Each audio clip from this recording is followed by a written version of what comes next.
Hello, hello, hello. Welcome to episode 36 of Cutscene Convos. This week we're going to be covering Who is Mr. Immortal, She-Hulk episode 7, Rings of Power episode 5, Andor episode 4, Deadpool 3, Iron Man game that we didn't get to last week, some very worrying news for the Blade movie, some good news for the Black Panther movie, who'd win if Daredevil and Ghost Rider fought. There's so much to discuss. But first, Ori, how was your week? Stressful-ish? I don't know. It felt like my week went from 0 to 100 and then from 100 to 1,000 real quick. Like, this is with work, but it's like, I felt like my week was going, okay, we're on top of projects, we've got a little bit of a chill period, then it was like, bam, here's a last Everything all at once. Here's a last minute project that's needed. Oh, here's another last minute project that's needed. Oh wait, this last minute project now actually is needed even sooner. You only have a week instead of 2 weeks to work on it. So I'm just like, oh shit, okay, yeah. This last minute project is now overdue. This last minute project is now a huge rush job that I'm gonna have to get my head around. One of them ones where someone gives you a piece of work and goes, I need this yesterday. Pretty much. And Yeah. being like the question of, this is needed yesterday, are we able to do it? And it's like, yeah, sure. It's one of them things of, yes, we can do it, but I mean, something's got to give. Yeah, it's like, yes, we can do it, but I'm gonna have to be the one who does it because I'm gonna be putting in the extra hours. But I mean, it'll pay off. But yeah, my week went from pretty chill to holy shit, this is now, I feel like I'm swamped. Other than that, which also has meant I've not played really any games all week. Yeah. Gaming has been severely lackluster this week. Yeah. But, we'll see. I mean, in positive news of work this week, there is a depending how KCP's Rocket League team does, there is a decent chance that I might get to go to the Rotterdam LAN in December. So potential trip to Rotterdam would be a fun little escape for a few days. That'd be very pog. It would indeed. So fingers crossed for that happening. Yeah, that's my week, trying to keep my head on straight. How's your week been? Very similar. Pure chaos. Similar to you, projects getting messed about with and the timeline of projects changing. And because the way I work is very week to week, in the sense of I only worry about what I'm working on this week and next week is a different thing. Mm-hmm. Stuff getting changed last minute leaves me wholly unprepared. That's a big mood. Yeah, so I mean that's what's happened. I mean we're getting there. It's just a lot, but fortunately, the changing around of project has actually left us with a bit more time to do the last minute project or the last minute switching. Mm-hmm. Which is meaning it's not too stressful. You're just kind of having to work out what you're doing as you go, which is never ideal. But such is life. But it's good. Like the last 9 months of doing this have been very good. And now I've got my Apple Watch and I'm setting reasonable targets and I've beat them every day for like nearly 2 weeks. Nice. And it's just like the next 9 months, we're not just going to upgrade the level and the quality and the amount of content. We are also going to look after one's health. Sure, at least 50% of us are. But it's good. There's just, how it is. There's lots going on. But yeah, would we have it any other way? I don't know. Maybe a bit more controlled chaos, but yeah. A bit more like control to the fire, but it happens. But you ride the waves. Exactamundo. Anyway, so last week in She-Hulk, we got a very interesting introduction to a character that half the internet went, "Who the fuck is this guy?" And the other half the internet, okay, let's be more realistic here. 80% of the internet went, "Who the fuck is this guy?" And 20% of the internet went, "No fucking way." And I did like give a rough idea of like what they changed about him. Yeah, But we touched on I thought, what better an opportunity am I going to get to do a character profile on Mr. Immortal? So this week's character profile is Mr. Immortal. So Mr. Immortal, aka Craig Hollis, first appeared in the West Coast Avengers Volume 2, number 46, all the way back in July 1989, about What? 2 weeks after Horry was born. Um, bruh. he is the one and only member of a very particular race. He is the one and only Homo Supreme. So we are Homo sapiens. Oh, is this a mutant thing? Yeah, mutants are Homo superior. He is Homo Supreme. It's just better. And he is the only one who is Homo Supreme. So this, as I said, is eventually he's the last evolution of humankind, and he's destined to see the end of the universe. Lucky him. And as a result of this, he's kind of been put through the ringer because he didn't ask for this. So Death Urge, who is kind of Marvel's messenger of death. Right. Yeah. Mm-hmm.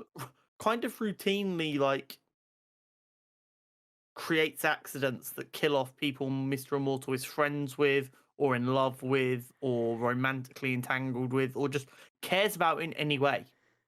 How kind of him. And Death Urge's kind of thing here is you need to understand now that everyone you know is going to die, and you need to just get used to that.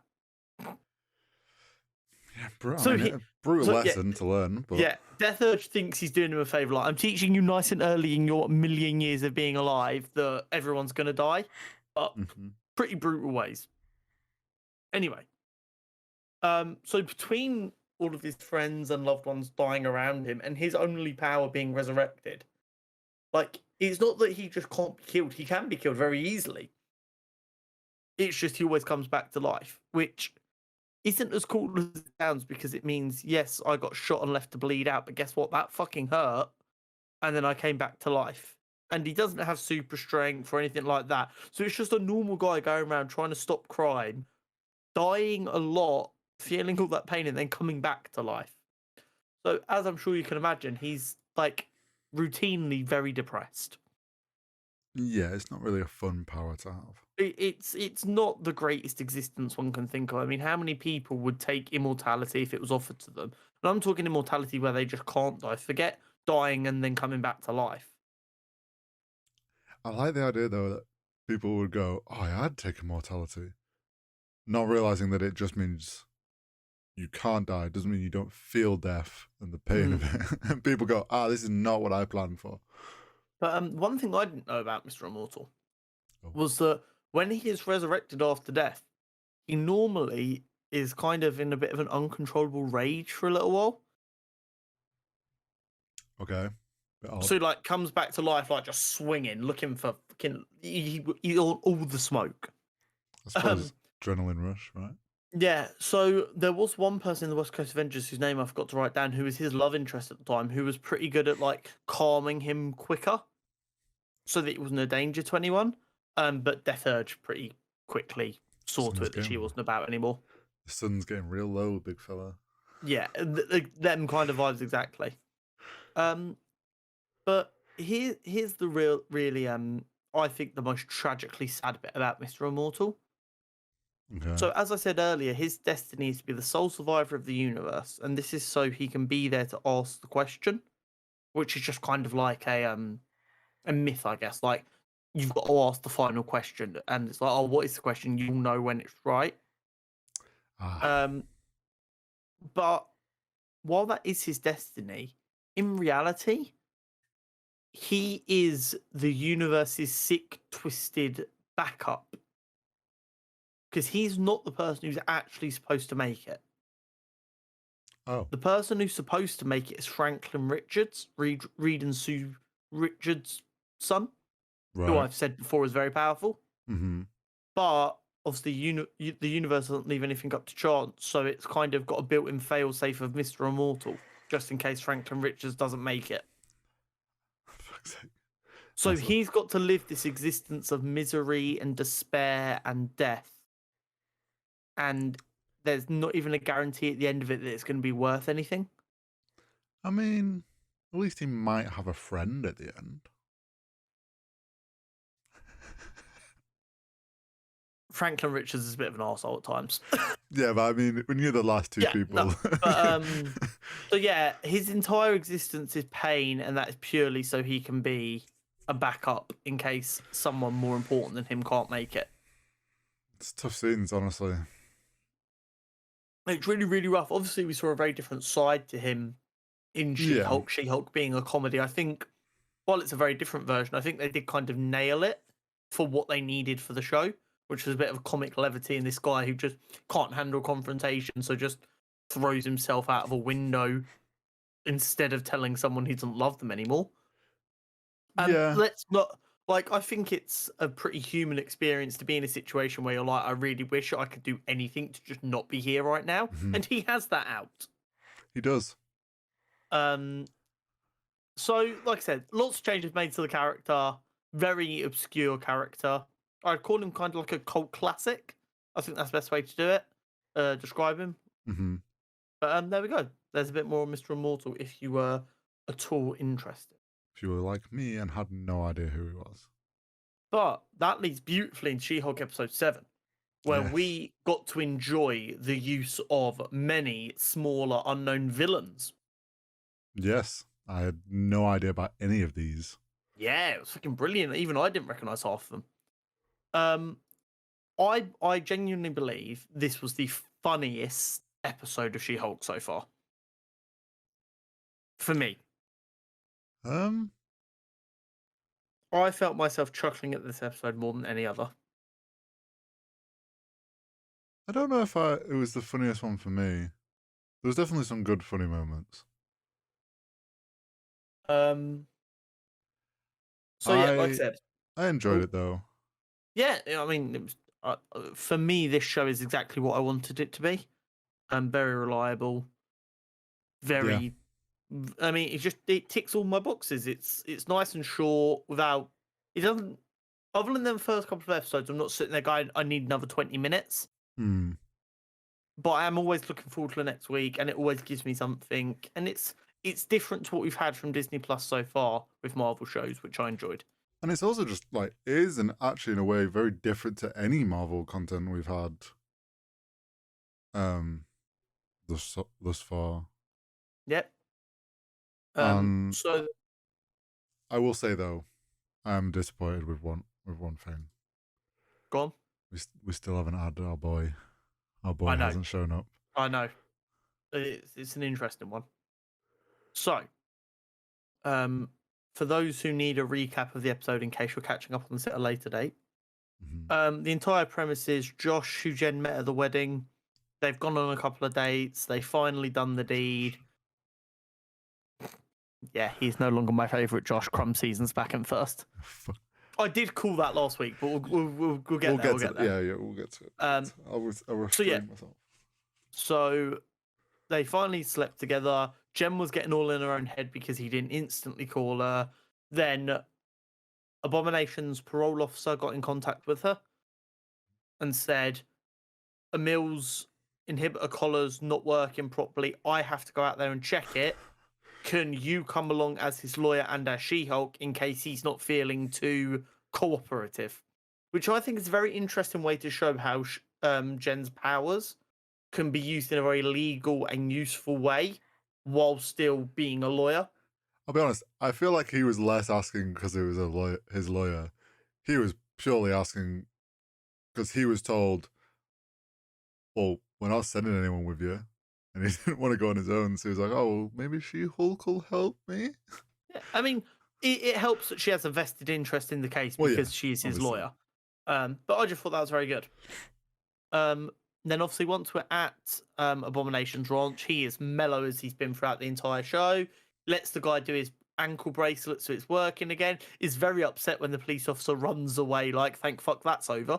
Because Emil's just like, I'm trying to be a better person. I'm trying to be nice and chill. This guy still hates me for no real reason. Yeah, he fucking sped off so fast. Which I greatly enjoyed. And then as Jen's getting ready to go because she wants to get back to the city to stare at her phone more to wait for Josh's call, we get Manbull and El Aruga, or the Eagle. Glad you did his name because I would have not remembered. I'm so far off. I don't even know if it's remotely correct. I just said it with chest. Come out fighting and bash into Jen's car, basically totaling it. To which Jen isn't too best impressed. Yeah, I loved the Mambo was raring, like getting ready to go in for another thing. She just grabs him by the. She changes to She-Hulk and then grabs him by the hand and she yeets him. Yeah, it was very good. So what we get essentially is her at the retreat with a bunch of reforming villains. I won't say supervillains because other than Abomination, none of them are supervillains in the MCU. Who are trying to work on their issues to become functioning members of society, which in and of itself is a solid comedy concept. Oh yeah, and like the characters that they picked, one being probably people that a lot of viewers don't have a clue who they are. I'm going 95%, myself included, didn't know them. And also very obscure. Like each one is very different. I'm willing to bet there was only 4 of them. I'm willing to bet probably 3 out of them 4 have only been used once or twice, ever. And maybe one of them, like Mamble or something's been used a couple of more times. Possibly. And this is the bit that I'm really enjoyed about the show is the Wrecker walks in from the Wrecking Crew all the way back in episode 2. Yep. 3, whichever one. I think it was 2 because she mentions it. Yeah, and I really enjoyed the 4th wall breaker. Can we do a previously on this guy? Previously on this guy. I was like, oh, this is Connor being attacked here. Yeah, I was like that. I found that funny. That got a good chuckle out of me. Yeah. But the idea that the Wrecking Crew, who do get used a lot in comics, are in a really good we've got a comic here in between 2 arcs. Mm-hmm. We need a villain for it. Wrecking Crew, is that kind of vibe. Right. So to see him like, oh no, I'm staying, trying to apologize. When I saw him, bearing in mind at the end of last week, we saw the needle and everything. I was like, wait, they're going to get her to calm down. Then she transformed back into Gem when she was in the circle. I was like, they're going to jump her now. And then they didn't. Yeah. No, when they're all sat there in the circle and he's like, why don't you go trust us with Gen form? I'm like, this is a trap. This is all a trap. I called this Abomination. This is all a trap. And then nothing happens. And I'm like, oh, it's not a trap? Maybe I'm being too judgmental about it. And you know what? I think that's exactly what it was. I think it was kind of the show going, people can change. You've got to give them a chance. But in my head, I'm like, Jen, don't do it. Don't do it. They're going to jump you. It's like it's like the classic show setup of someone getting double crossed. And you're like, okay, well, we all know where this goes. Like typical show fashion. They're just going to get her to relax. And then this is going to be the opportunity where he goes and stabs her with a needle. But I will say, I was thinking that, but then I was like, we saw a bigger needle though. So surely that meant that they didn't need her to be in Gen form. So I was like, there was a little bit of like, okay, maybe this is legit, like creeped in there. And then obviously... nothing happened. I did enjoy how they were all ready to roll up Josh and absolutely kill him for ghosting her. Yeah, when she started explaining the situation more. Yeah. It was when Aguila used his sword with the bioelectricity, and you just got a mill like, you've been told about doing that in group. Can you please stop? I also like that the fake vampire, as he was referred to, or the guy that thinks he's a vampire, they were all like, yeah, we should go beat him up, and then he was like, and suck his blood. Just always kept like just dropping in there and drink their blood. Yeah. Which I think leaned into the whole like, is he actually a vampire? Because this feels very forced in some of the things he's saying. Yeah. But it was really, really good. I enjoyed it. We then obviously see Jane get back in her car after the tow truck comes to collect her, and she's ready to go back to the city, rejuvenated, mentally reset for whatever happens next. Mm-hmm. Which is then when we get the flashback to the night of the boinking. Yeah, 3 days prior. Yeah. And my suspicions from last week that I did not want to believe are proven to be true. And Josh is I said up he to no wouldn't. good. I said, nah, he seems legit. And all Oh, through did you? yeah, last week I said he seems legit, and you were like, nah, I don't. There's something I don't quite trust him, but I hope it's not the case. And then it's like this episode is like, oh, they're meeting. I was like, oh, cool, they're meeting up. That she's going on a date, nice. Oh, second date. Oh, I was like, oh, third date, because it was like bouncing through all the things that they were doing. And I was like, gosh, he's really things are going well. And then he ghosts, and I'm like, classic guy just ghosted a girl because he didn't know how to handle the situation. And then we go to the free, and it shows him doing creepy shit, and I'm like, you fucking prick. We trusted you, Josh. Why? Yeah. Why are you making men look bad? Yeah, it really did hurt, and I think that shows how good a job they did. Yeah, they really set him up well. Yeah. Once again, we saw the name when he was texting to say Hulk King. Yeah. I can't get past the similarity between saying Hulk King and Hulkling. They're too similar in names, especially with the rumor of Hulkling being in this show, for me to write this off as a coincidence. It probably is a coincidence, but I can't in good conscience write off as a coincidence and then risk looking like an idiot if he does show up. There was something I saw online where someone said, what if Hulk King is referring to the leader? That is also very possible. Because he's more intelligent, he thinks he's the... I don't know what the leader would want with Hulk blood when Hulk blood's already got into his system, hence giving him his power. Well, I guess the idea is like if the leader's working for this new world order, if there's someone that wants it. Maybe it's interesting to see where this goes. And with 2 episodes left, I hope they don't try and wrap this up during the series. I hope we get left with more questions than answers. Because right now, for them to wrap this up, for them to wrap this up now, the pacing's going to be thrown off. And so far, the pacing's been great. This is my one.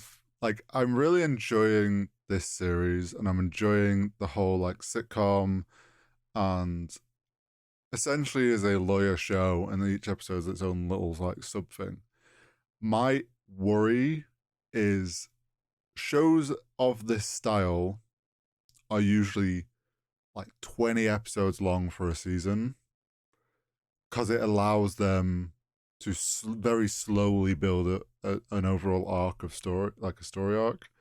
This only being 9 episodes long, I'm worried they're gonna try and wrap something up at the end.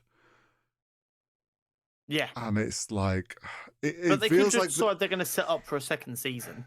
They could. My worry with that though is if they set up something that feels like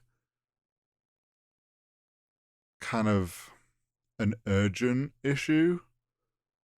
Like if they set it up in quite a cliffhanger way, and then we have to wait like another year and a bit or something for season 2. Yeah, it's kind of rough. It is.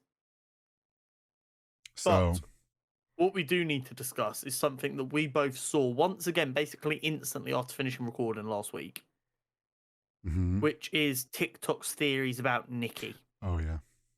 Now, I don't know how like in-depth the stuff you saw about this was. I know I sent you some bits, but I don't think I sent you the most in-depth one I saw. Send me basically one. Yeah. So she did our favourite thing that I'm spotting that I've said for months now is going to lead up to something that you're not 100% convinced on. Of people looking straight down the camera. She did that last week when they were looking at the fake Reddit. Oh, by the way, Intelligentsia is a supervillain black net website in the comics where supervillains communicate. Okay. They just Reddited it up for this to make it seem funnier. Yeah, makes sense. But basically, I threw my train of thought off. The theory, yes. Yes. So she's looked down the 4-4, which everyone's like, "Ooh, why she done that? That's suspicious." Mm-hmm. People have also gone back in other episodes, and you can see her smirking in the background occasionally for no apparent reason when Jen's breaking the fourth wall, as if Right. she can hear what Jen's saying. Yeah. She has an earring that you can only see when she's breaking, or when it appears that she's looking straight down the camera, that's dangling hidden behind her hair normally, Mm-hmm. that looks like Agatha's necklace. Right. And in the comics, Agatha had a son called Nick. Interesting. And obviously the main thing is Nikki has a necklace that's like a pentagram. Yeah. Is it a pentagram? Is that the right Yeah, shape? yeah. So people are maybe a little bit suspicious of Nikki and her potential motives, and maybe Nikki isn't a friend after all. Yeah, so your theory with the whole 4-4 breaking is like, I agree that there's something going on. There's some of the ones where people are claiming it's that. I don't know if they're like, there's some where it's like very hard to tell if it is them actually looking at the camera or not properly. Yes, sometimes it's Some maybe just a questionable little ones. editing mistake, and sometimes it's definitely that person's just stared straight down the camera. But yeah, I would say this one with Nikki definitely is like she stares at the camera. And though I think also the kind of reason I feel like there's something in this is because the way that WandaVision played out, and like how Agatha and that, really we had no indication that anything really was dodgy. Like We knew Agatha was a bit sus, but not to the extent. Yeah, but like people definitely didn't pick up on it until it kind of was like, oh shit, she's sus. So now I feel like people are definitely more wary of these overly friendly characters at times. So yeah, I think whether we get a reveal of anything before the end of the season, I don't know. It might be a case of the last episode we get a scene of just Nikki talking to someone that then reveals something about her. Very possible. In before she's Hulk King. I mean, maybe. Who knows? And she's been wanting the blood. Yeah, you did touch on something that I do want to mention earlier about there being no Daredevil yet. Oh yeah. I can only assume that means he's going to play a big part in the last 2 episodes. Has to be. There's only like maybe 50 minutes of the show left. Mm-hmm. He's going to have to be in at least, like, I don't mean actual screen time, but I mean be around for at least 30 minutes of that. So I'm taking 10 minutes at the beginning of the next episode, 10 minutes off the end where Jen's wrapping up her shit. And that gives us a 30 in the middle. Yeah, I think it's getting to the point now where like he has to be kind of the main person introduced next episode. Otherwise, I worry if they just do it as some like ending post-credit scene or something where they meet and talk. It's kind of like, well, why did you tease that like so early with like the trailer and stuff? It's like if they don't actually make use of him in some way, I feel like they've just blue-balled the whole community for no reason. Yeah. And I'm okay with the bit of blue balling they've done so far where they've made us wait for 7 full episodes. That's okay. But if all we get is like at the end of the very last episode, them meeting, that is genuinely a point of contention, which I think is valid. But overall, this show has been phenomenal in my opinion. I've really enjoyed it. There was also still no post-credit scene again this week, which is upsetting. I feel like I got debated because there was the rumor that there was one every episode, and then like the first 3 episodes all had one. Well, it was more than that. It was the first 5. We haven't had one the last for like 2 weeks. Haven't had one. No, it's not had one for like 3 weeks. But they were all like little comedy skits, and it would have been so perfect. I'm to just have so little funny things. Like I mean, this one at the end of today's episode could have literally been them, like putting like with nose plugs in, putting the porcupine suit into like a big industrial washing machine or something. Yeah, they could have done all sorts of stuff. Yeah, I do but feel like they've it missed is what it is. opportunity. Yeah, But 100%. Just funny little 30-second bits to make us laugh. yeah. Anyway, Hmm. the show so far has been really good. I'm looking forward to see where it ends up and what we can look forward to from it. Maybe in a second season, or a She-Hulk film, or just She-Hulk outings in other shows and stuff. Yep. And hopefully we get a substantial Daredevil interaction That or would be involvement. phenomenal because I miss my boy. So does everyone. Rings of Power, Yes. episode 5. And we promised this week We are not going to talk about this for an hour. I refuse. an hour and a half of Rings of Power, and then Yeah. I swear the episode's not going to be 3 hours this week, guys. No. I promise. We're gonna hit that like hour 52 hourish mark that seems to do the best. I promise. But yeah, Rings of Power, week ago. Yeah. I'm really enjoying the show. Like I said, it's one of these shows that I'm not like analyzing too much. I'm just Yeah. kind of enjoying it. So there's probably stuff there for people to analyze that's going straight over my head. I'm finding the Harfoot's Nori and Stranger story Mm-hmm. very compelling and impossible to take my eyes off of.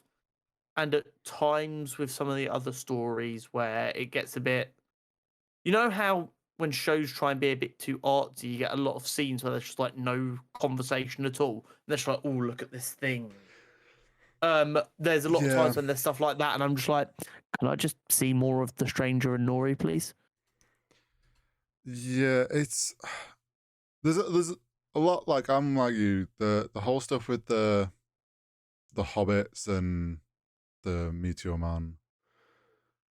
Love that. And I know that there's some people out there that aren't that into this whole Hobbits history sort of play on things because it's not like an official thing, or like they're not into like how they're setting the Hobbits up, which I can understand, but I think there's also the part of like it's fun because there's not anything it's being compared to. Like there isn't like already set stuff that they're not doing. There's nothing. So realistically, like this could all be like perfectly fine. But all that stuff's cool. I really love the whole Durin and Elrond. Durin and Elrond, That I've whole got some comments relationship. about their relationship later. But then What? I agree with you. There's definitely, I know that this show is multiple seasons, and obviously there's a large span of time they're trying to go over. It kind of feels like sometimes in the episodes, there's sometimes over explaining, and like stuff doesn't need to be like they're going into too much detail with certain things, which will there's a couple of things this week's episode, but it's because there's so many different storylines going on at the same time. Like you say, like it gets a bit like you lose a bit of interest in some of those because either they're just moving too slow or there's not like enough going on really with them. Which is kind of the tough balance with fantasy, I feel, Yeah. especially when you're trying to tell this story. I did like the way they took they did the walking song to like show the Harfoot's traveling. Love the It made me montage. weirdly emotive. Like that song, I don't know if it was just the way it's put together and the style of music, but when I'm sitting here watching it with my headphones on and just sitting here, it genuinely created a kind of emotional response. Don't get me wrong, I wasn't sitting, oh, it's so pretty, but it definitely created that feeling of like something is happening, which was quite nice. And I find shows generally struggle to do that for me.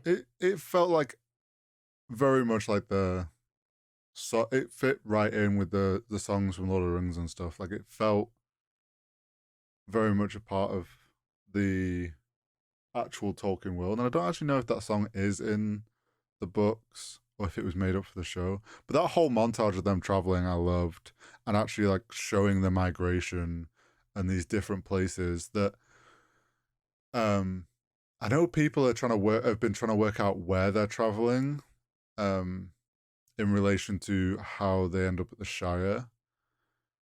And I think some of those places we saw shots of are like hinting at places we know from Lord of the Rings and stuff.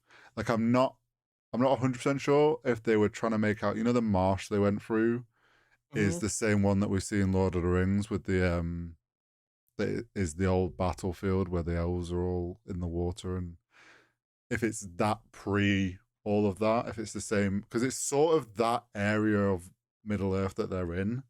Yeah. I'm interested to see where they end up and if it is going to end up with them like setting up in the Shire and then deciding to not leave. Yeah.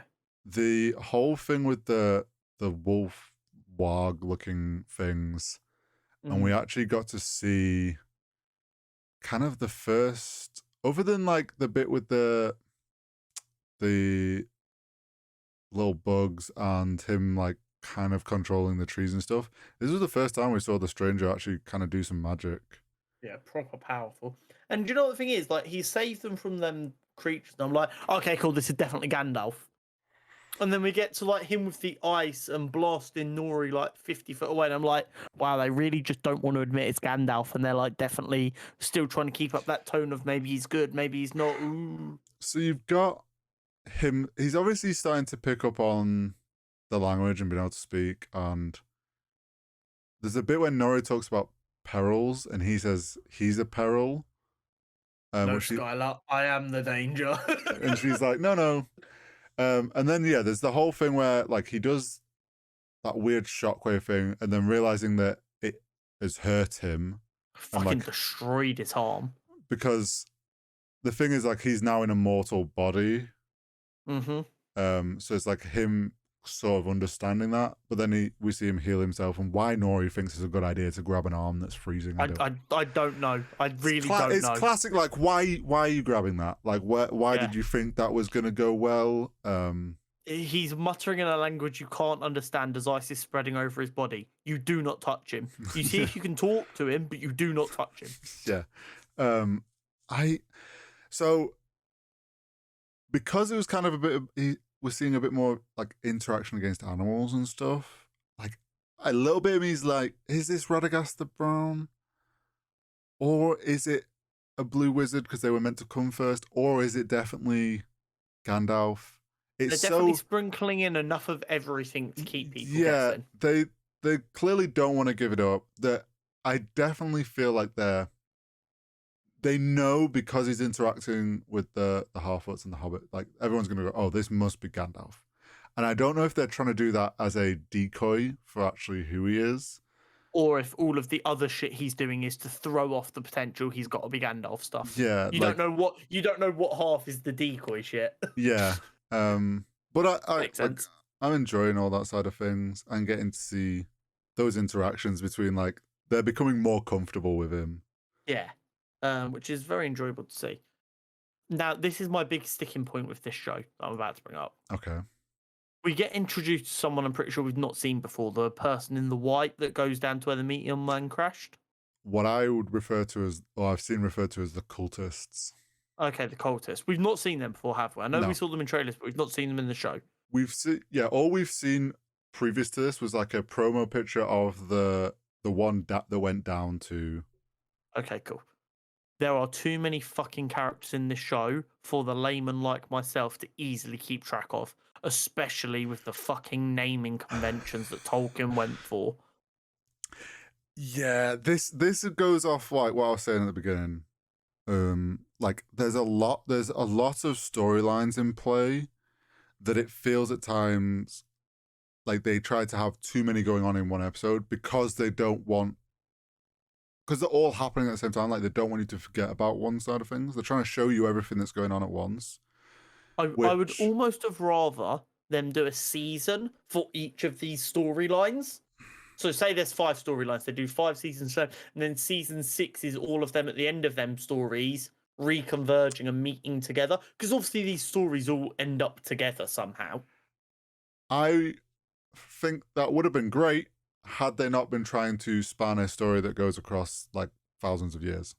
This is the problem. Like they're trying to condense such a large time span into this show that if they did a season per like story that was going on, like either they'd have to condense it even smaller to fit it into a season, or we're gonna be like getting nowhere with the whole story. It's kind of like a problem they've put themselves into. Yeah. And unfortunately, like I do think the cultists, these three people that we don't really know, they're just on the hunt. All we saw is they were the meteor site, and the weird like plate thing that they had a rune on the back that was like what the stranger was drawing. We don't know anything about them. We just know that they're looking for. They didn't look particularly friendly. No, one theory I've seen is that they're like cultists of Sauron, or they're like they clearly know, or they're very interested in the Meteor Man. So I don't know how they're going to play into things. But yeah, like you say, it's kind of just chucking in three more, like a new storyline into things when it's like, okay, there's already. Especially when a lot of storylines are already heating up. Yeah, everything had felt like it got established and going, and then you're suddenly just chucking into one new, and it's like, oh, fuck's sake. Yeah. One thing I did notice pretty consistently along all of the storylines this week. Mm-hmm. Tones of doing as the forefathers, ancestors, ones before you did are really strengthening. We've got the dwarves and the elves rekindling their friendship. We've got Numenor standing with the elves once again. We had half the humans at the tower going to stand with the orcs once again. Mm. We had the Harfoots, as they should, moving on to do as they always do and relocate. It's very much history is repeating itself, but no one Mm-hmm. seems to have put two and two together. That history repeating itself means there's a big conflict coming that's going to be bad for everyone. Yeah, there's a lot building up to what is going to be a big conflict, and I'm not sure which way it's going to go. So we had, like you mentioned, the half the men, humans, whatever, going, deciding, fuck this, we don't want to die. We're actually going to go find out. We're going to go worship that guy. And we had, what's his name?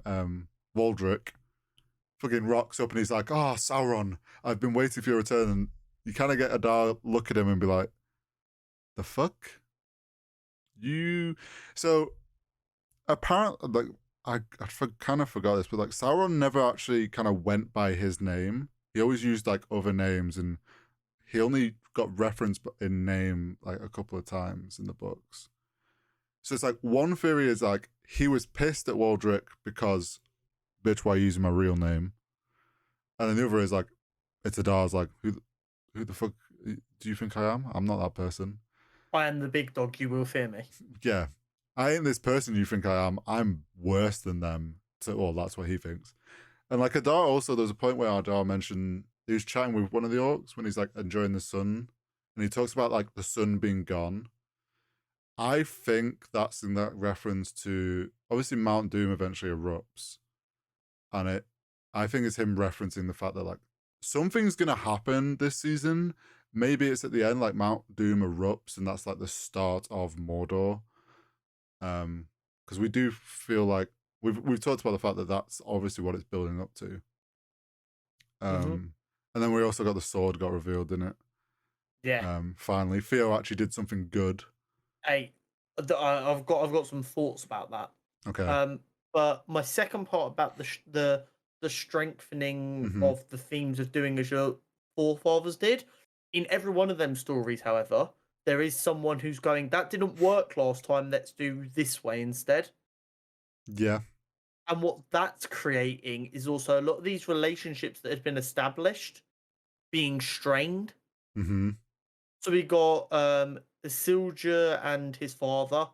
Their relationship was being strained. Obviously, it's recovered slightly towards the end of the episode, but that was being strained. You had Theo and his mum kind of not knowing what to do. Halbrand and Galadriel, who'd been kind of looking out for each other since the shipwreck, butting heads massively. Mm-hmm. It was really interesting to see a lot of like established relationships as people you would expect to always have each other's back, kind of pulling against one another. Yeah, there's a lot of questioning within themselves when you would expect them to be having conflict with other people. Yeah, the inner Um, fighting.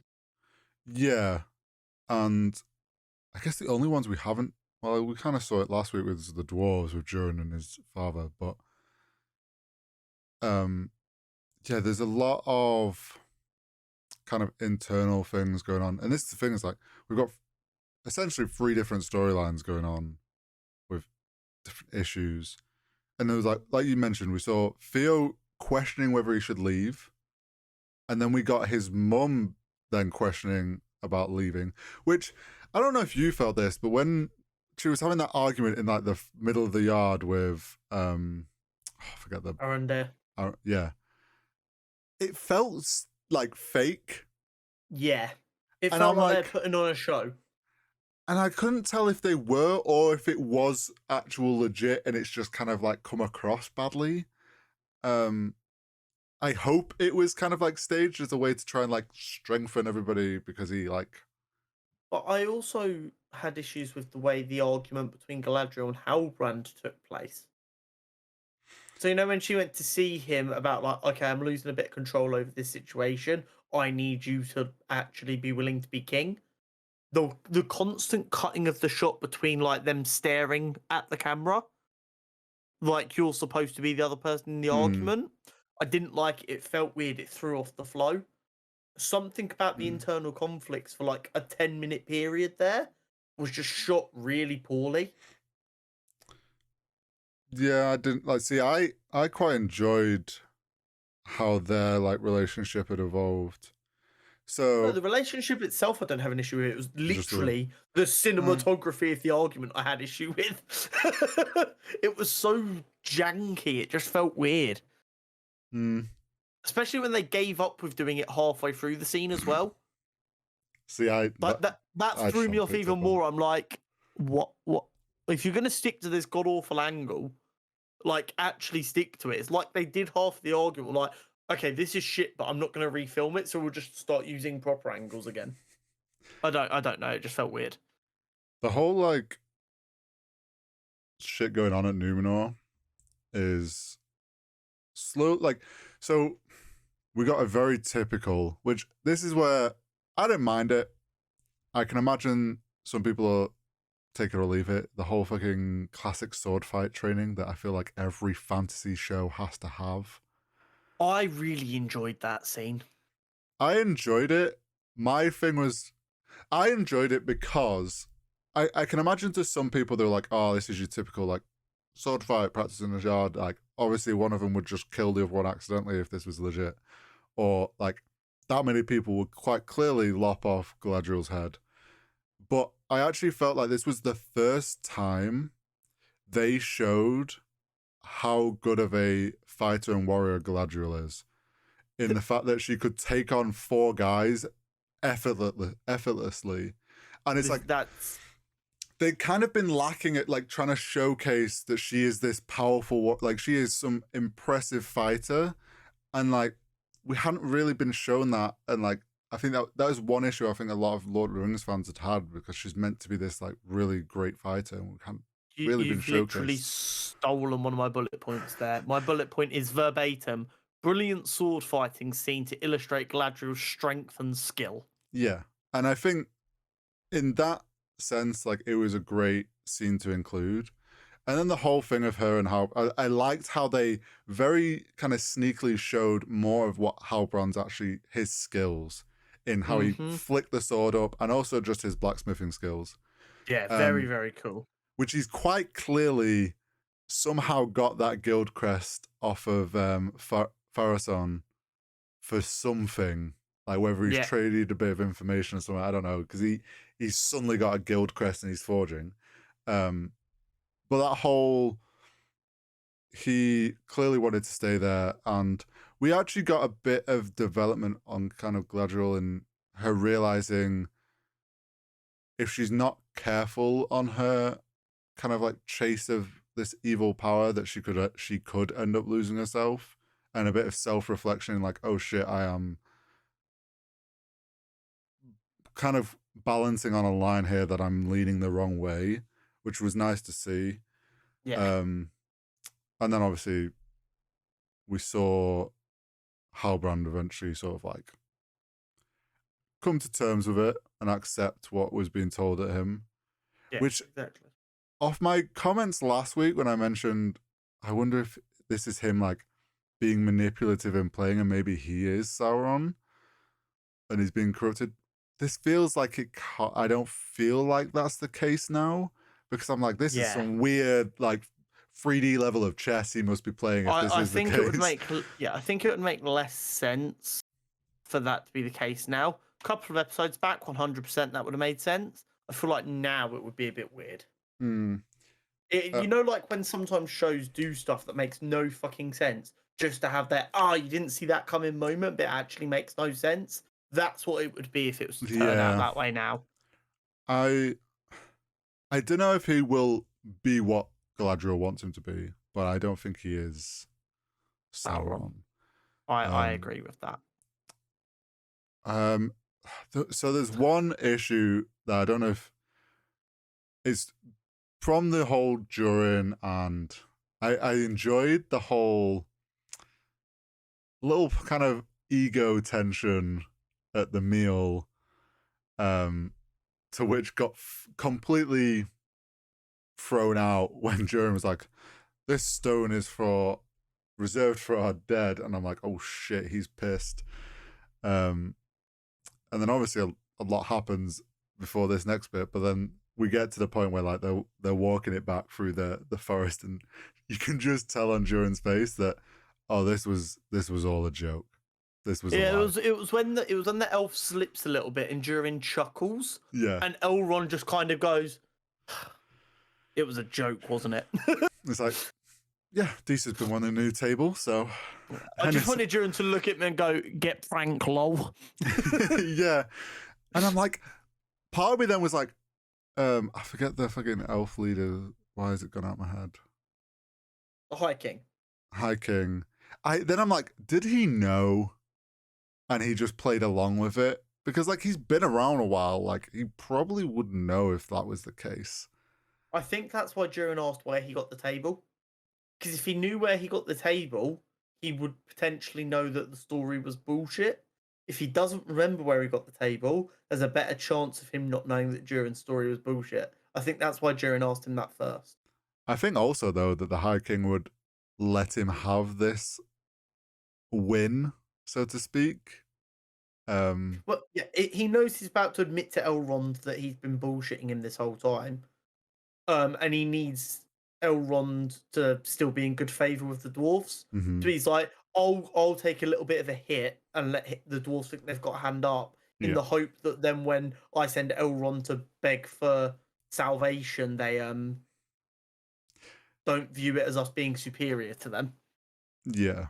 Now, I think the big thing of contention that I've seen from Tolkien fans, and also I feel was a bit unnecessary, it was the whole thing about Mithril's origin. Okay.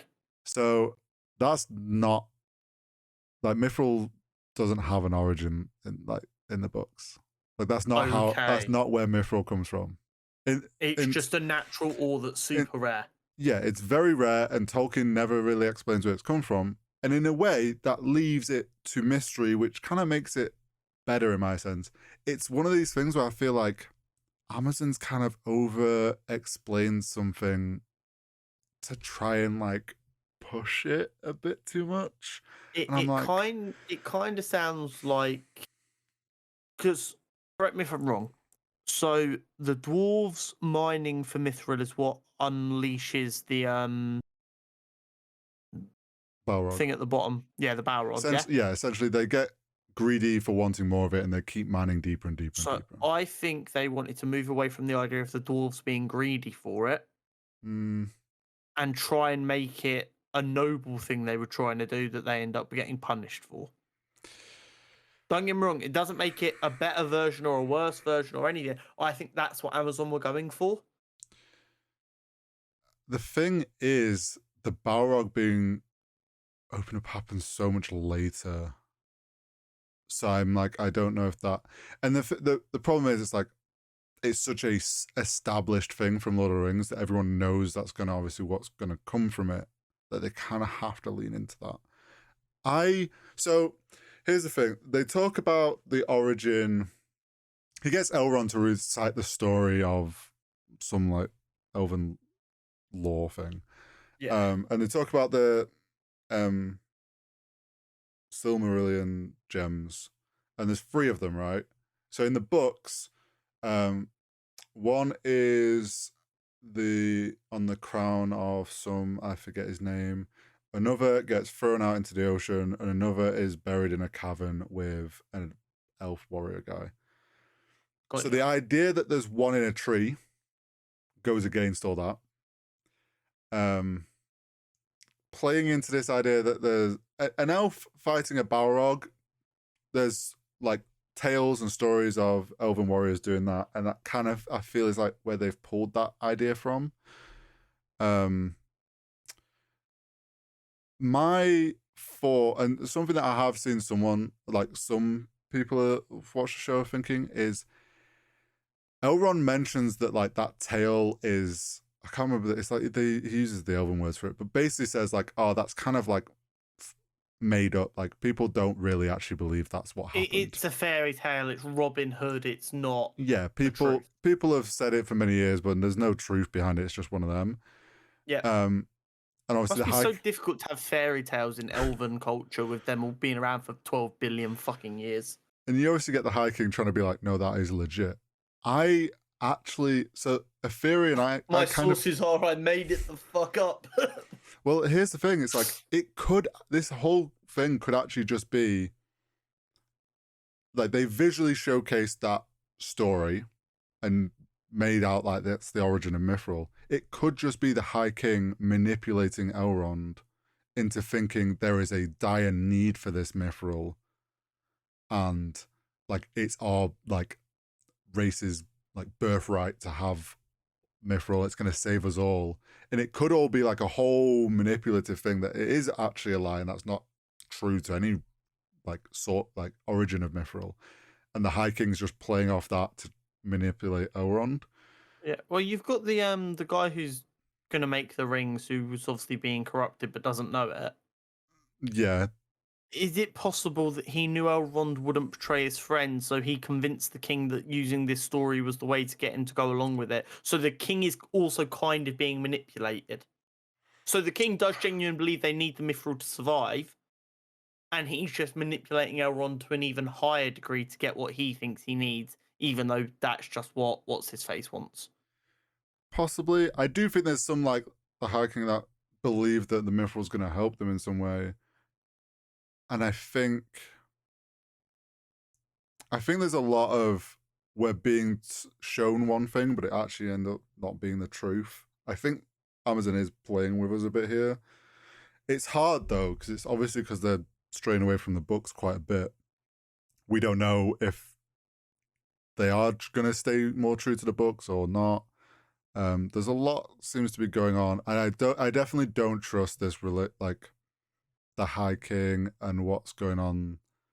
Well, yeah, I mean, we found out for certain in this episode that Durin and Durin's father were right to be suspicious of the elves. Yeah. Granted, Elrond didn't know, but they knew there was more at play, and they've been proven to be right. So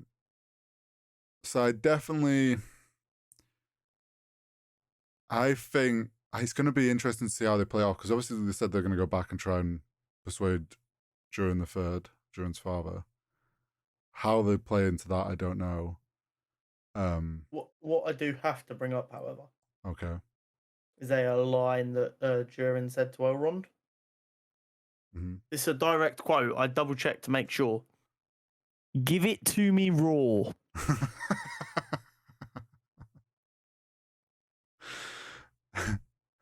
Yeah, what about it? Well, ignore the fact that in the sentence before that he literally used the word meat as well. My man said, "Give me your raw meat." What? Why is he even pretending that he's in love and married to Disa when he's clearly in love with Elrond? Nah, it's just homies being homies. My man literally went, "Okay, we almost lost 4 dwarves trying to mine this stuff. But I love you so much. I'm willing to risk all the dwarves if it's going to save you and your homies. Well, These two just need to go in a room and make out already. do you know what so there's the whole thing where he's sat on the rock and Durin's jokes about basically he's like, so I hold all the elven lives in my hand. And it's kind of like this whole dwarves and elves have always kind of butted heads. So it's kind of this like, oh, so you're saying I finally have one up. We're going to be the better race because we hold your future in our hands. Yeah. Sort of thing. Being like, oh, we are the better people. You're welcome. And I like how it kind of like, we are getting to see those like fun sort of interactions between the elves and the dwarves that obviously eventually decay more and there's a lot more kind of hatred between the two of them. But I like this kind of banter, sort of friendly banter that Durin and Elrond have. Yeah. And it's going to be I'm very interested to see where that all the mithril stuff goes. The only other thing that from this episode that I want to bring up is the whole. So I guess the end of the episode where Numenor is prepping to leave, and Halbrand's there, and Galadriel's in her gifted armor and looks great, cool. I'm not a fan of the Numenor armor. I'm gonna be honest. Really, I quite liked it. I didn't like the helmet, but the actual armor I quite liked. So the helmet I didn't mind, and like the whole horsehair thing, because like Numenor's meant to, where the city's based, I'm pretty sure is known for like having like great horses or whatever. So it kind of plays into that theme that there's these horses that are from Numenor. I just didn't like. I'm like, they're meant to be great warriors from Numenor, and they're there in like this like leather, white leather, beigey leather, and it's like, it kind of would have looked cooler if they had some sort of if it was more metal chest plates and they felt more like these warriors that they're meant to be. You're looking for like more bright, shiny kind of. Well, there's a shot of the Queen, and she has like a metal version of the chest plate on. It's like if they'd been in those rather than this like white beigey leather, I think it would have looked cooler. I did like I forget the captain's name now. God, so many names. Sildar's dad or whatever. He has the extra like things on his helmet, which are very much like the ones we see in Lord of the Rings with those knights that guard the White Tree, and they had like big sort of similar things. So I feel like they've pulled from that and played off that because obviously they're meant to be linked. Also, considering Numenor is meant to be this great city, they lost 2 ships, but they have no more ships. Yeah, that was weird. I don't know if that was just like the Queen, like you get 5 ships, nothing more. Oh, 1 blew up, you get 4 now. Yeah, like, it was a bit weird. They were down to 3. I'm like, you clearly have the volunteers still, because no one was on the ships, but like you only have 3 ships. So I'm like, it's a bit of a weird kind of. Yeah. Numenor's not being portrayed quite what I expected. Yeah, it looks as regal as you were expecting, but it's not acting as regal as you'd expect. Well, yeah, it's kind of missing that army to go with it, which... Yeah, that makes sense. Maybe we're just not seeing it yet, but... overall... I think that's about all we've got to say for Ring of Powers this week. Rings of Power. Overall, I'm enjoying it. I just wish it wasn't so jumpy at times. Yeah, and I think that just comes with, unfortunately, how many different... What I need is some of these storylines to finally join. So, like, we need Galadriel and all the Numenor stuff to finally get to... meet up with Arondir and stuff. Yes, and get to the tower or something. And that all merge, then that condenses all of that, like, multiple storylines going on. Like, it brings a good chunk of it together. I think it will feel a lot better when that happens. Agreed. But that takes us on to Andor episode 4. Yes. And let me just say, I am in love with this fucking show. I don't know what about it. I'm going to be honest. Book of Boba Fett, season 1. I haven't actually finished it yet because I was struggling to watch it. I wasn't enjoying it that much. I need to go back and binge it at some point, but I just didn't get through it. Andor, give me more. I'm loving it. Okay. I've made no secret on this channel that I'm of the opinion Rogue One is the best thing Star Wars has ever created. It is nailing the Rogue One vibes. So, quick thing I'll touch on why I think you're enjoying this more than Book of Boba Fett. I enjoyed Book of Boba Fett, but I will say, like, it is the weakest Star Wars show we've had out of all of the newer stuff. And I think it also had, correct me if I'm wrong, it had a lot of the thing I was saying about Rings of Power. It's just lots of scenes of just like a lot of silence. So I need conversation between characters. My issue with Book of Boba Fett was I liked how they were building him up, and we were getting these flashbacks of it, whatever. And the issue with Book of Boba Fett was like halfway through the second half of that season, we just ditched Boba Fett and it became Mandalorian. Oh, did it? Well, oh shit, yeah, spoiler. No, like I said, I mean, Mando shows up. It's not a spoiler this late. Mando shows we'll up. Go back and watch it then. And we essentially get season 2.5 for a couple of episodes. Oh, okay. We get like the crossover. And so it I definitely need to watch Book of Boba Fett before Mando season 3. I would go watch it. It just helps like merge a few things. But it's like it's this weird thing of then it loses its place as like Boba Fett show. Whereas Andor is very much the rougher street level of Star Wars that we love and we know from Rogue One, and like that raw early Empire days and getting to experience mid-Empire days at this point, height of the Empire. Yeah. We're getting like that vibe constantly. Yeah. Being back on Coruscant, mm-hmm. Bro, when I was watching it and Coruscant popped up, mm-hmm. I was like, no fucking way. So the message I sent in Discord going, is this the first time we've been back on Coruscant mm-hmm. since the prequels? I literally paused the episode to type that message. I was like, holy shit. I was so hype.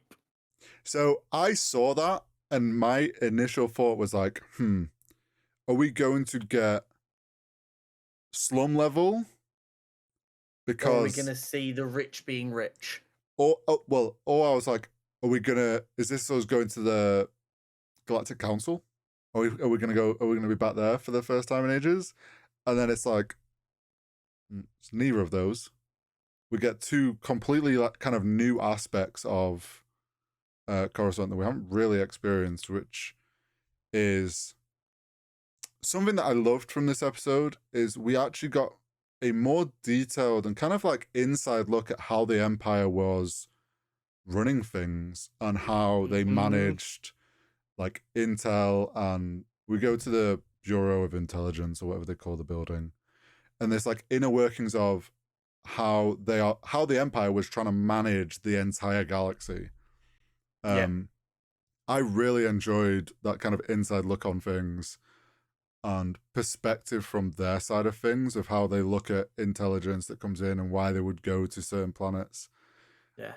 And actually shows why later, like the films later down the line, we don't see those independent security things managing things. And this show kind of sets why that happens. Because these guys kept fucking up. And that's what ended up spreading the Empire too thin and allowing the rebels to get their chance. Yeah, they end up, the Empire's like, well, you're doing a shit job, we'll just do it in-house. Yeah. I thought that was really cool what we got to see from that. So, right now, this show, in my opinion, is giving me vibes of 3 things I've seen before. Okay. So what I've gone for is I've gone Red Dawn, James Bond, and Children of Men. And I'll explain why. So Red Dawn, for those who don't know, was originally a 1980s film. It has been redone, I want to say, in 2015. And the concept is, in the initial film, Russia invades America overnight and takes over the entire country. Like a perfectly executed military takeover. In the dead of night, no one sees it coming, and instantly America is under Russian control. And Red Dawn follows these band of like people getting ready to leave high school, so like 17, 18-year-olds. who form a freedom fighting group called the Wolverines in a tiny little town who fight back. Mm-hmm. So that's the kind of vibes I'm getting from um, where Cassian is now with the rebels, getting ready to execute their heist. Yep. Then James Bond, I think everyone can tell that this is more Luthen's story, with this whole kind of, he's definitely involved at a very high level with the Empire. He's brushing elbows with the important people. He's got them connections with the people working within the Galactic Senate and stuff that Mm-hmm. want the Empire to fall. Mm-hmm. And then Children of Men, this one's a bit more obscure. I don't know. This was a book, I believe, that people I might be don't more know. familiar with, but there was a film. And basically, the premise of the film is no one can have babies anymore. Okay. So, like the film starts with the death of the youngest person in the world being announced. He was like 19 and like 300 days or something. And because of this, he was like the biggest celebrity in the world Right. Okay. because no one had been born after him. Right. And he got like stabbed to death because of how famous he was. Um, and then the premise of the film is eventually they find a pregnant woman. Right. Okay. So after 19 years of no one being born, there's this one woman that's pregnant, and you've got the governments and that trying to keep it hush hush, and they're on the run to protect this woman to give birth, to work out how this is even possible because no one can give birth anymore. What's happened?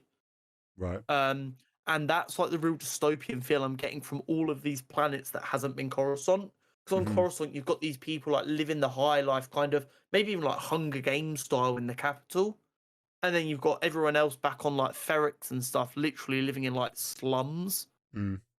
And I'm just really enjoying the way they've melded these kind of genres together of sci-fi and um, spy thriller as well as dystopian. And I don't think I've seen it done this well before. No, there's. It's really given us a new, which is what I thought it would, which is a new angle from like the world of Star Wars.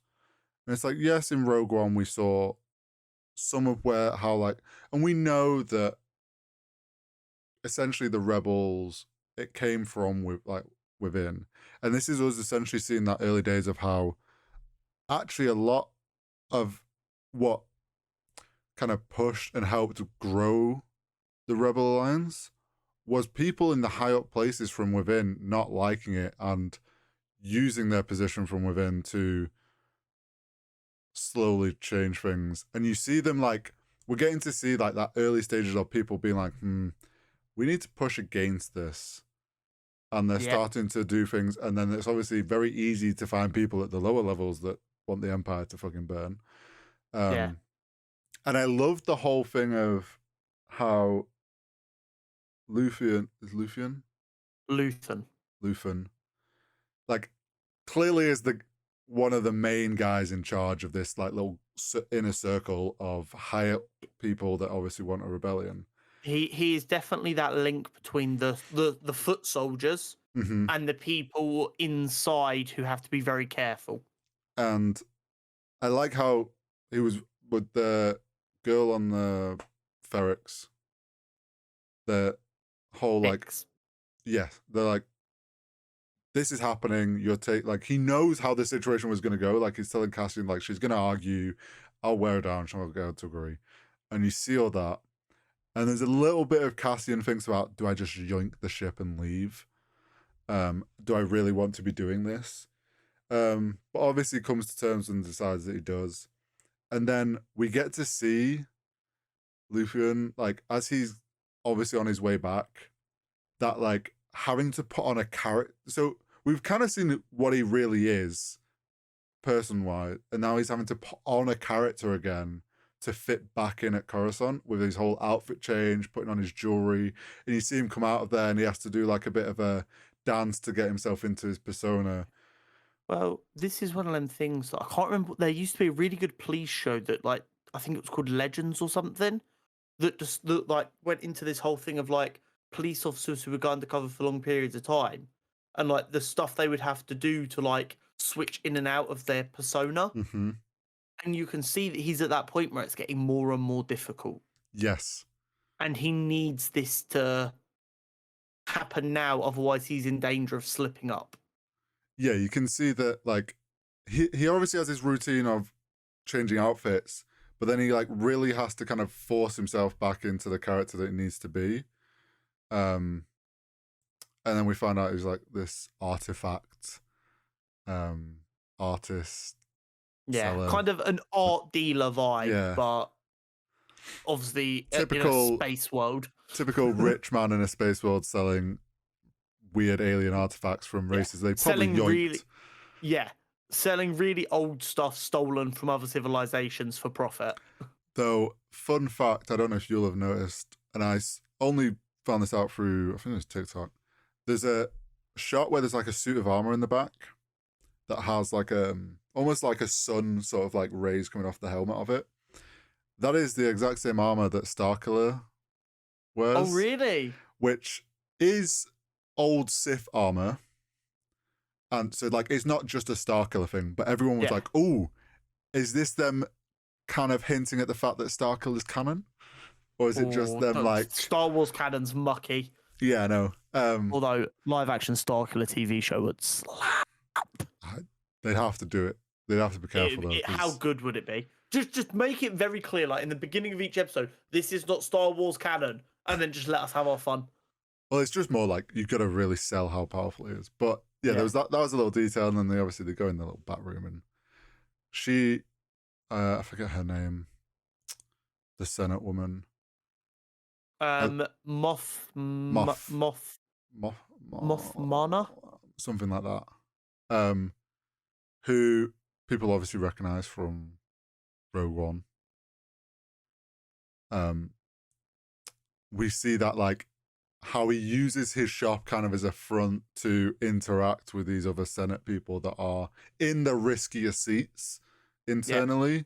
And she even talks about, like, it feels like they're getting more and more, like, kind of security internally, and they're getting more and more on top of it. The Empire's getting more and more on top of, like, people internally. The fascism is getting more fascist by the day. Yeah, so it's getting even harder to kind of have these opposing opinions on things. And we even see it with her husband. Yeah. What I am going to say is I am already waiting for this show to get called Too Woke for taking a very socialist stance. I mean... Okay, let's be clear. Star Wars has always been so fucking socialist, it's unreal. Yeah. But this show's just actually leaning into that in a more obvious way because it's showing the day-to-day running of the Empire. I cannot wait for, like, people who are born in the 60s and 70s who saw Star Wars as a kid, but who are, like, big-time conservative. Just being like, Star Wars is shit now. And I'm just like, bro, you misunderstood the point as a child and now you're angry. Possibly, yeah. And then we got to see some of like their interaction with her husband, who he clearly is. What that relationship is, I don't know, because from that small interaction we got, we're like, these two do not seem suited together. I think it was a case of they worked during the Republic, but he just kind of is willing to accept life however it is. So fascism took over, but hey, I'm still doing fine, so who gives a fuck? Yeah. He's very much one of the people who, no matter who's in charge, as long as he's okay, as long as he's okay, who gives a fuck? Yeah.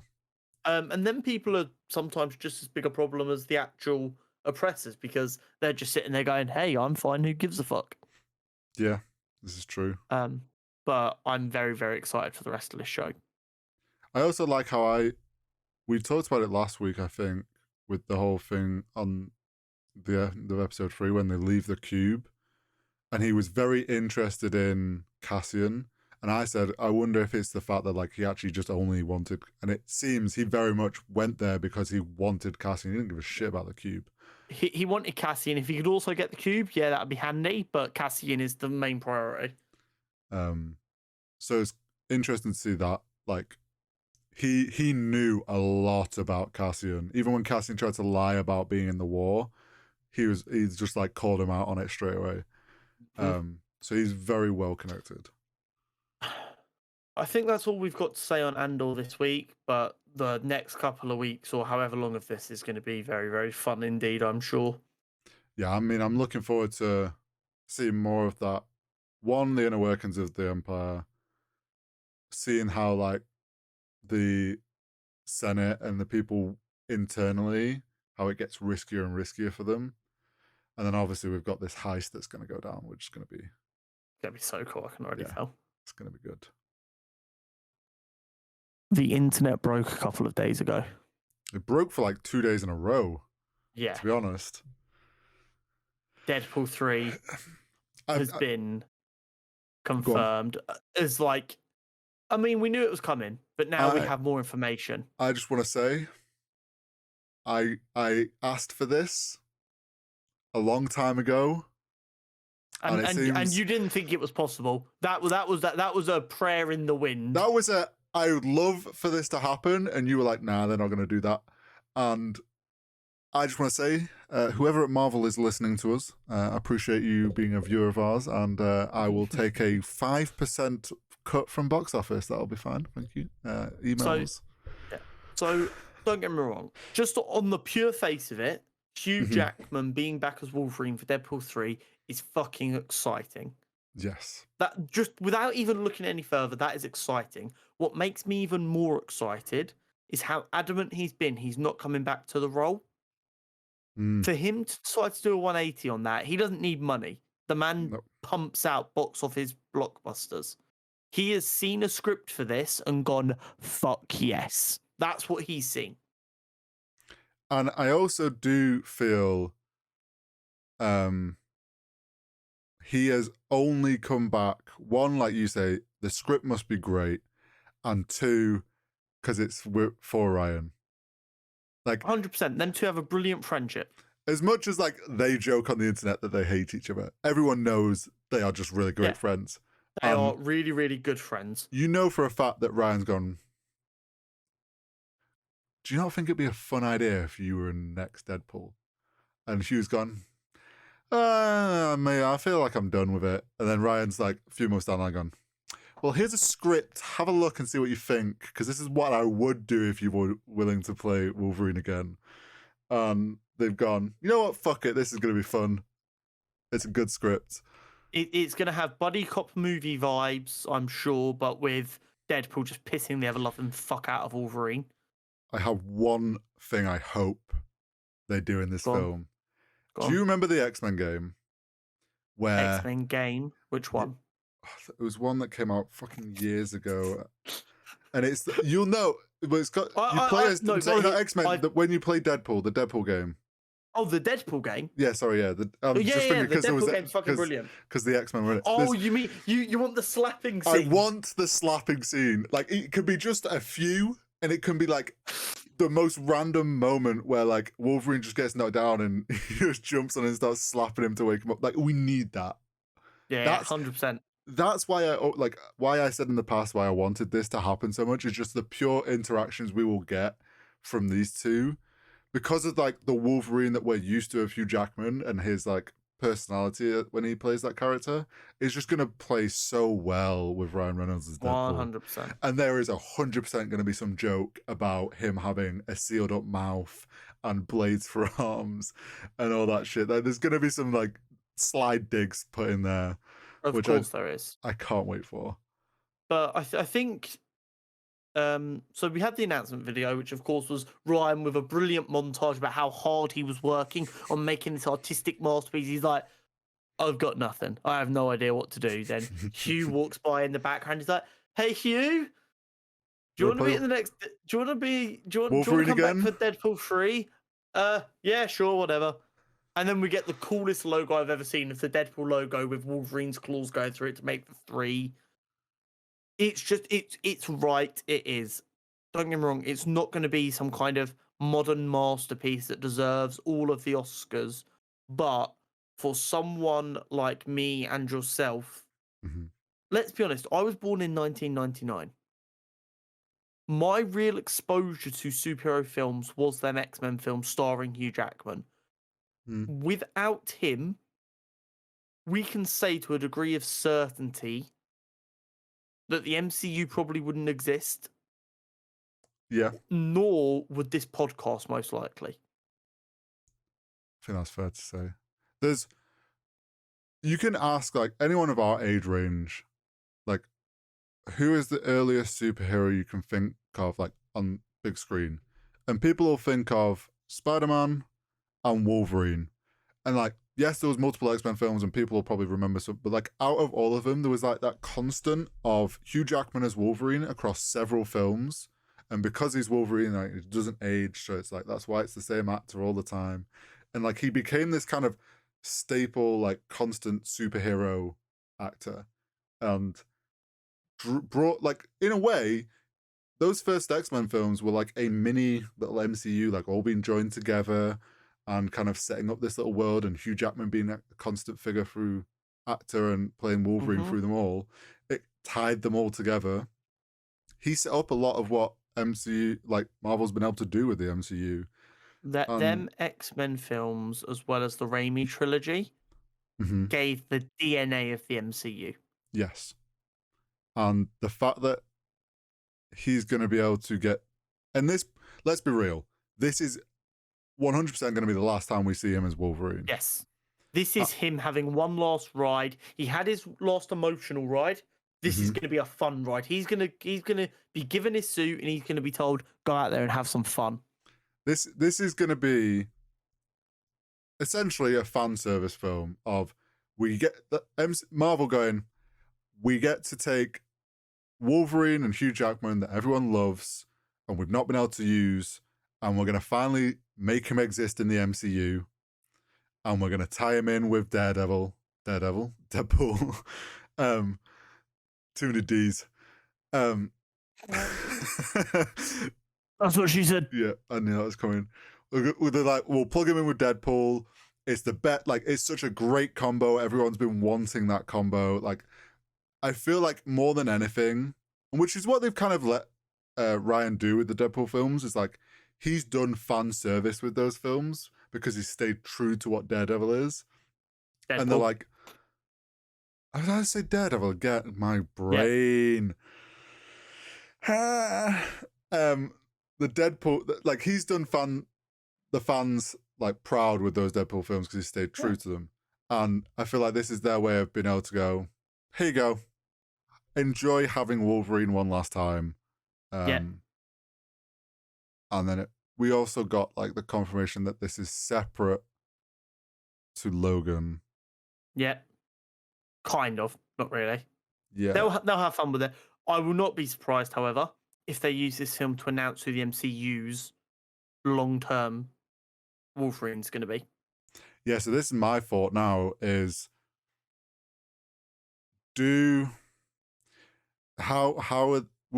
think we find out how they tied Deadpool into the MCU, whether it is an alternate universe, whether it is just / different timeline, or if they pull a Wolverine out of an alternate universe into our MCU and then that's a new actor. But yeah, I agree. I think there's going to be some setup to who takes on the Wolverine mantle actor-wise, because let's be real, we know they're going to be bringing mutants in, and well, we already know mutants are in, but they're going to be bringing X-Men. We know that's stuff that's coming. You can't really do X-Men without at least having someone kind of has to be Wolverine. Wolverine's such a staple character. They can't really do it without. They could, but people would want Wolverine.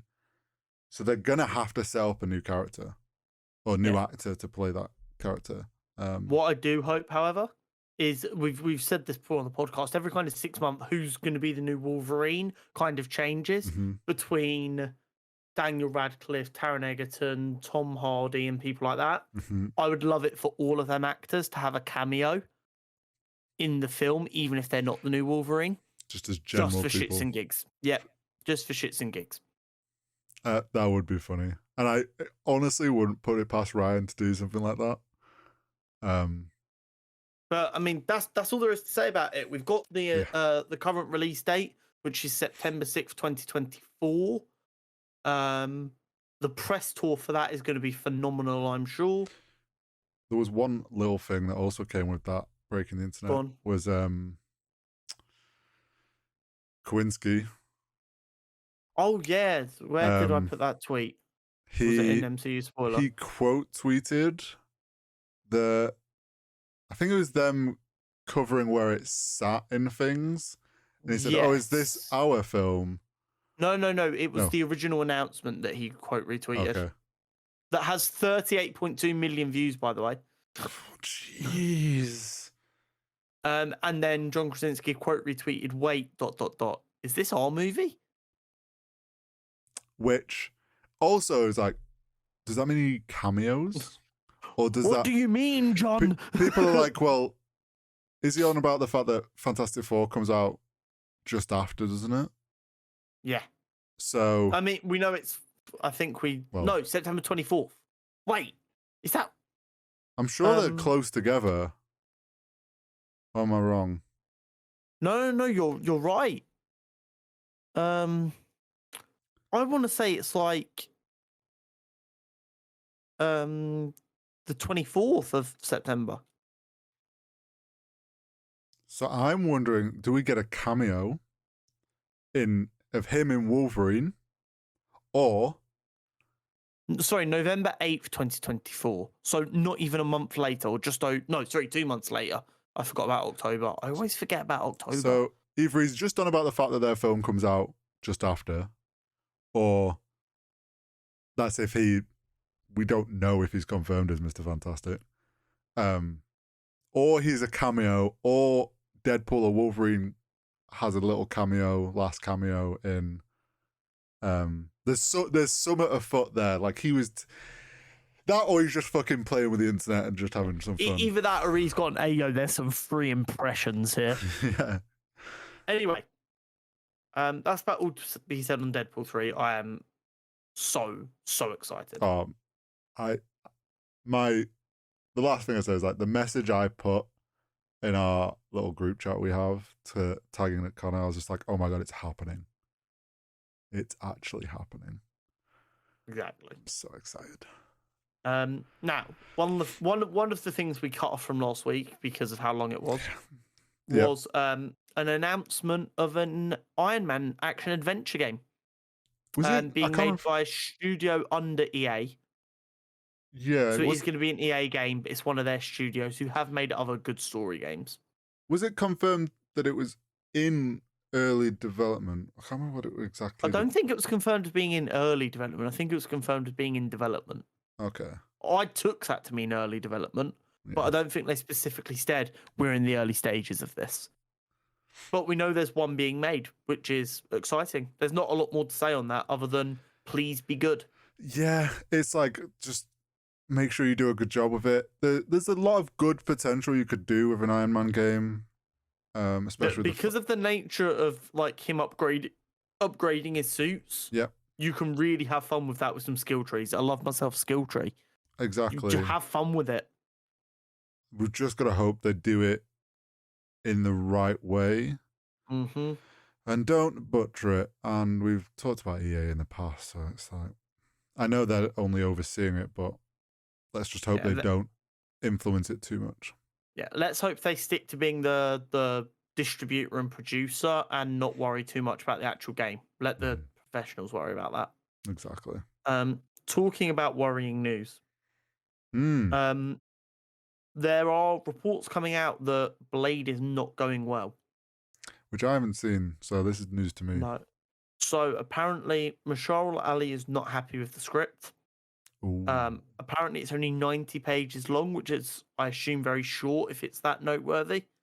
Yeah, that sounds short. Apparently, there's only 2 lackluster fight scenes.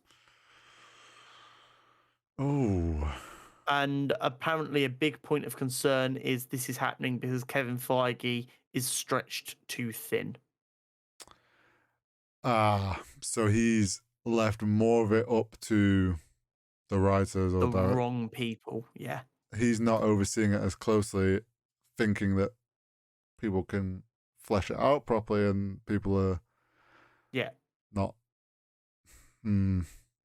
It's it's concerning, especially the fact that this story's been able to leak. Yeah, there's Like, how many bad stories do we get from Marvel sets? not many. Well, there was a story about Letitia Wright who plays Shuri because she was refusing to get vaccinated and apparently was causing site delays due to her being unsafe during the pandemic. Yeah, And even then, that's about a particular actor, not about the production as a whole. I'm trying to think. Like the only times we've ever is if there's been kind of some VFX delays. Has been like the only issues we've ever really heard of. So yeah, there's one or two ways to look at it. Either this problem isn't actually a problem and it's happened a ton of times before and they always manage to sort it out, and this one has just managed to slip through the net story-wise, or this has never happened before and we should be terrified they're about to butcher a Blade film. So even if this has never happened before, I don't think that, like, the fact that this has come out now, there's zero chance this is like past and carries on as is.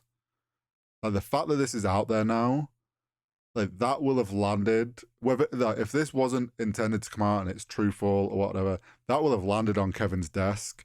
And let's be real, he isn't gonna allow a Blade film to be the thing that starts the undoing of the MCU. Like he's not gonna let, like, fucking chance. If this had gone by without him knowing, and it was like deep in like filming and production, like things were going wrong, then that causes more issues. But the fact that it's kind of like coming up now, he'll turn resources and attention to it.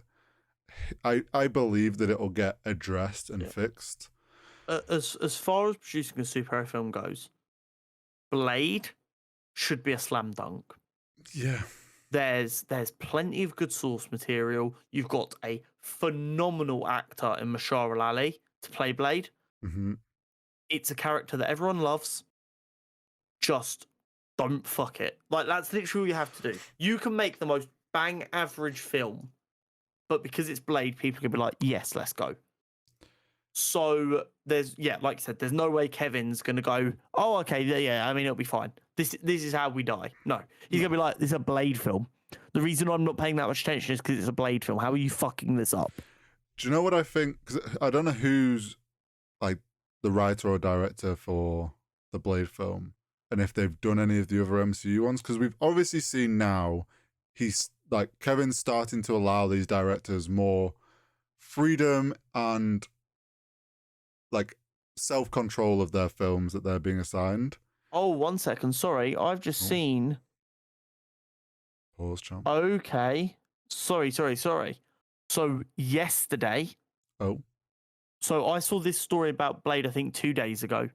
Yesterday, there was a bunch of stories that come out that apparently the directors left the project. That probably will be why. So there we go. So the Blade news story that I saw, I think, was 2 days ago. So what I'm going to go ahead and assume has happened based on the timeline in my head is Kevin's seen this. He's gone, okay, I want to see the script. I want to see any work you've already done. This is not good enough. Goodbye. Pretty much. Because we've talked about it before on past episodes that Kevin is quite clearly trying to move away from being in charge of every single MCU ship that is currently sailing at this moment. And he's trying to allow directors to take more control of their own ships so that it's less on his plate, which is understandable because there's a lot going on at the moment.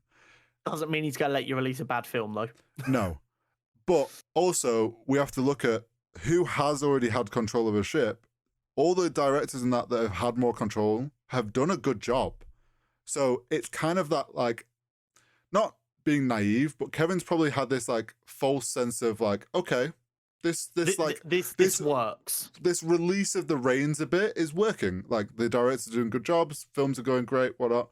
And then it's like, Blade is the first one where a director's not met the standard, or the writer, or whoever, like, if it is the director that's also done the writing. And Kevin's gone, shit. And he's now having to grab the reins of that ship and get it, like, grab the wheel and get it back going. I mean, Is it Don't a problem? Yeah, but will it get fixed? Yeah, most likely. There's plenty of time. I'm not too worried. Yeah. But if we hear more stories in 6 months' time, 9 months' time, that's when we really need to start getting concerned. As long as this is like I think what'll happen is you're gonna get a very set group of directors. Like Kevin's gonna find the people that he trusts with this stuff over and over again, and it's gonna become like a more kind of contained small group of directors that do more of the projects. Yeah. Because he'll find the ones he can trust to manage it, and the ones that have the right vision that align with what the MCU is doing. I agree. So hopefully this is a one-off, a contained little issue. But yeah, like you say, especially with the phase 5 and 6 and how busy they're going to be, if there's ever going to be issues start arising, it's going to be over this next year or two. So we just kind of have to wait and see, I suppose. In what I would class good news, however, Yes. Black Panther 2's runtime has been leaked, confirmed, announced, one of the three. At 2 hours 41 minutes. Yeah, we're getting back towards the 3-hour mark, which I love. Fuck yeah, baby. That's going to give us a lot of time to establish what happened to T'Challa, what Namor's beef is, who's also been confirmed to be a mutant, by the way. Oh. And also who is taking over. It's Shuri, I'm 99.9% sure, but it gives time for that story of her dealing with being thrusted into this role, a bit of time to flourish. Yeah, we can be pretty confident that nothing really in this film should feel too rushed. They've got a lot of time to portray all these different things that these transitions of power, who the new threats are, and whatever else this is going to set up for the MCU. So being closer to 3 hours, I'm all for. I love my longer films. And that brings us on to our superhero showdown for this week. Yes. Daredevil versus Ghost Rider. Yeah, Daredevil, not Deadpool. Yeah, not Deadpool. Daredevil. The blind one. Not the one riddled with cancer. Oh, so not the one with his mouth sewn shut? Oh. No, not that one at all. No, he's nowhere to be seen. I have given the advantage to Daredevil. I've seeded him lower, as I believe Ghost Rider has a lot more power. Or a fair bit more power. Yeah, I agree. So I think the best option we go with here is Ghost Rider doesn't have his bike, car, vehicle, or chain. He's bare-fisting it. Okay. I think that's probably the easiest. Bearing in mind these two are the closest seeding we've had so far as well. We don't want too big an advantage. So I think that's a little bit of an advantage without going too far. Yeah. I'm trying to think. Yeah, because I do feel like the chain. I was trying to think whether it's worth him still having his chain, but I mean, we saw what happened to Daredevil in the show when he got attacked by a chain with her. So maybe we don't. I think we stick with what you said. Standard rules are applying. We are bloodlusted. Morals are out the window. We're in a neutral environment. Yeah. We've got the advantage as stated, i.e., Ghost Rider does not have his vehicle or weapons. What do we think? Who's winning this? Now, Daredevil's gonna.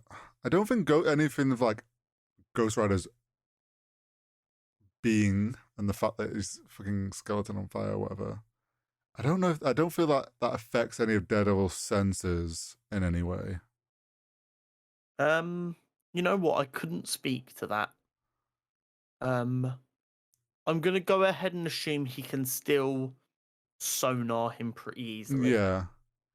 That is something we probably should have checked, but we're going off our own knowledge. So I'm gonna go ahead and assume it's not fucking his sonar. I would like to think Daredevil.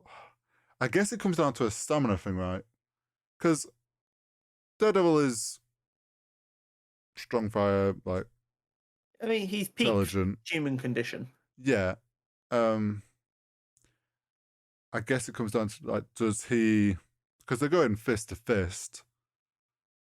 Can he overpower Ghost Rider longer than Ghost Rider can? Because Ghost Rider, I'm right in thinking that he has he's got more stamina and more. It is my knowledge, and this is my knowledge, I could well be wrong, that Ghost Rider doesn't get tired. Yeah. Because he's just like a spirit of vengeance. He's fueled by like hellfire, quite literally. Yeah. I don't think he gets tired. While Daredevil is probably a more competent combatant through his martial arts training, I think Ghost Rider's ability to not really feel any pain and just not get tired. Eventually, Daredevil's going to be so exhausted from throwing these kicks that Ghost Rider just is able to catch one and then just like melt his face. Yeah, that's like my thought is going in the same direction of, well, yes, Daredevil's a competent fighter and will no doubt be a solid fight for Ghost Rider.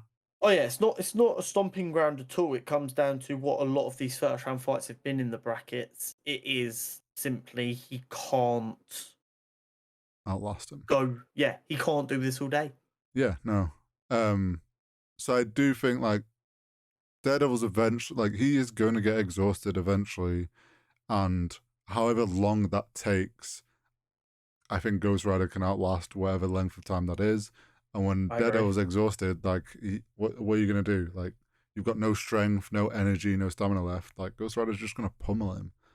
So yeah, I think I agree. I think you're right, and we're in agreement that Ghost Rider will win against Daredevil. Very sad. Hate to see my boy Daredevil get done like that. I guess this will be another situation in which people have to wait for more Daredevil. God. And it's a situation where Donny Blaze You mean the Human Torch? Yeah. Throwbacks to our own episodes. Bom bom bom. I'm a fan of throwbacks in all kinds of comedy, so it makes sense. It's part of my humour. But there we go. I think we're hitting my promise of being right around that 2-hour mark. Yes, we've actually not over rambled on our episodes this week. Definitely has helped not having 3 Andor episodes to cover. Yeah. 5 episodes was always going to be a lot, and then we just got way too into the Lord of Rings discussion, and it got derailed. But we heard you loud and clear via the lack of interest on the video. We will keep it around that golden 2-hour mark as well as segments. Yeah, and we hear you loud and clear. We will lean more back into just covering our opinions on things that go on in the show, less of a step-by-step breakdown of every scene that happens. The only scenes we'll probably fully break down will be scenes that we absolutely hate or love, I imagine. Yeah, if there's like very specific, like we break down a scene because it's something that happens in it is important to talk about. But let us know down in the comments if you prefer the way we've broken down the episodes this week. Yes. Make sure you like the video if you've got all this way, because there's no way you've watched this for 2 hours if you hate it. And if you do, let us know that you hated it and you watched the entire thing because you're a sociopath. Make sure you're subscribed. We're like 4 subscribers off 200. So, you missed the initial 100, but you can be part of the initial 200. And when we're at 1 million subs, being in the first 200 is going to feel pretty cool. This is true. You can be an OG. Do you know what I mean? You can be one of them people that in 2 years' time are like, hey, OG fans, can you not gatekeep the new fans? Like, we get it, you're an OG and we love you for that, but like, so like you can be one of them guys maybe. That'd be cool. When we're discussing phase 8 of the MCU and we're in a whole new area of Star Wars history and 100%. Go follow us on Twitter as well. We're also Cutscene Convos over there. I am very bad at running that Twitter. So if people want to go follow us over there so that when I tweet, people respond so I have something to go off of, that would be phenomenal. Forbidden Planet affiliate link down below somewhere, probably in the link tree. Yep. If you want to buy comics or anything, click on that link. Or pop figures. And then, or they books. do pop figures. Follow that link, go down there. It'll be great. But thank you very much. We hope you enjoyed the episode. Enjoy your weekend. Yes. And we'll see you next week. See you next week.